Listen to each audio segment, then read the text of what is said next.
It's now been 3 years since I started my afro journey, and boy has it been a wild ride. In September of 2020, I embarked on a journey of hair discovery. I said hair discovery instead of self-discovery, so it's funnier. You get it? Bruh, stop. Please just stop. Now, there's been some ups and there's definitely been some downs on this journey. But ultimately, we made it to the glorious afro that I have today. I'm going to be sharing with you the full story of my 3-year afro journey, as well as some pictures and videos alongside it. So because I already know you're going to enjoy it, go ahead and leave this video a like. Okay, so let's get started. Like I previously stated, in 2020, in September, my afro journey begun. Now, before this, I wasn't really sure on what I wanted to do with my hair at all. I always knew that I loved long hair, but didn't really know how to achieve it.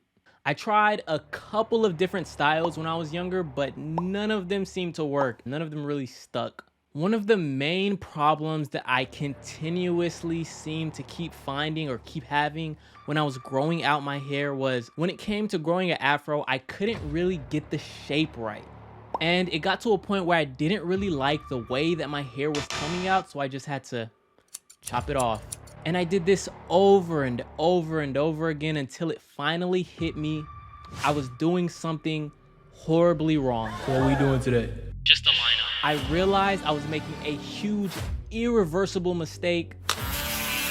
Oh my God. God. Setting me back months and even years. We gotta go bald, man. And causing me to constantly have to restart.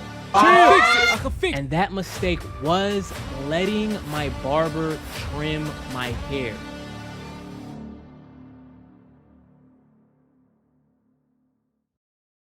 I used to constantly go to the barber every single time I went to go get a haircut and let them trim my hair. I let them round it out, like shape it up, unaware of the consequences that I'd have later.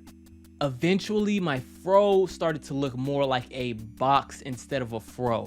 You can see in pictures here, it just wasn't coming out the way that I wanted it to, and it just wasn't for me.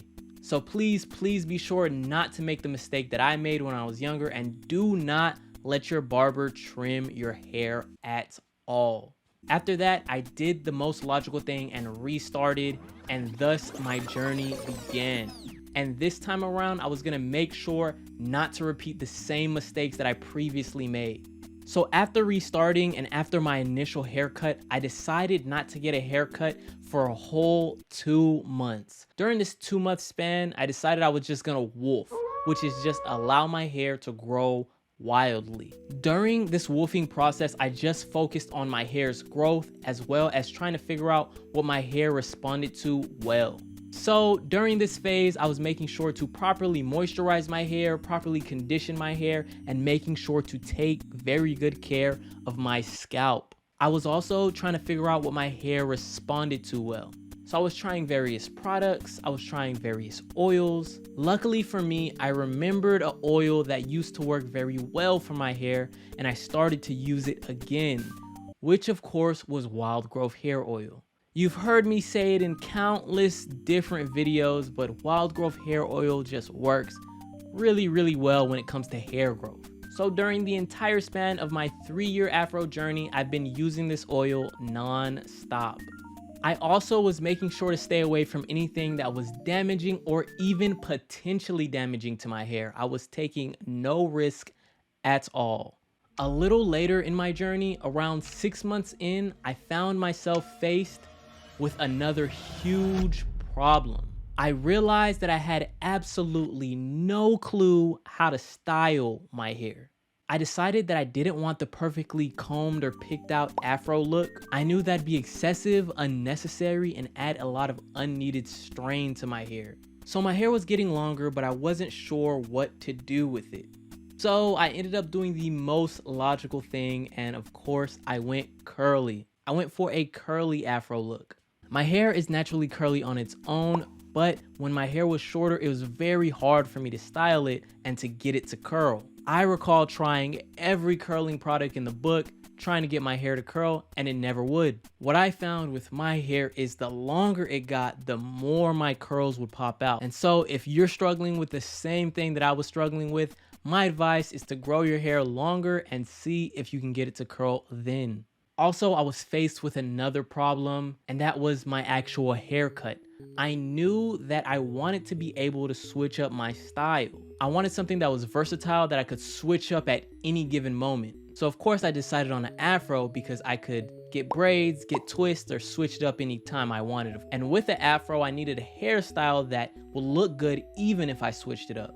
So I ended up going with a drop fade, which is what I have till this day. So I continued on my journey, giving my hair the proper care and the proper conditions that it needed to thrive. And trust me, it definitely thrived. But shortly after this, I found myself faced with another devastating problem. My hair was curly, my curls were a lot more noticeable, but now my curls are literally curling into themselves. What I mean by this is I had single strand knots, or fairy knots. If you don't know what that is, that's when one singular strand of hair curls and knots into itself, creating a untieable knot that you literally cannot get rid of. And I'm not sure if it's my curl pattern or what, but I realized that I got a lot of them. And these knots are literally not removable. You get it? I said like not removable. Did we not tell you to stop? You get it? You know what? I'm just making this worse. I realized if you have naturally curly hair, you're probably gonna have this same problem. Of course, the severity of it is gonna vary, but for me, it was absolutely terrible. The only way to remove single strand knots is to cut them off.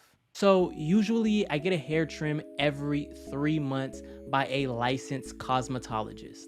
This is normally recommended if you're growing your hair long to keep your hair healthy, so you're not having any hair damage like split ends, dead ends, or whatever else.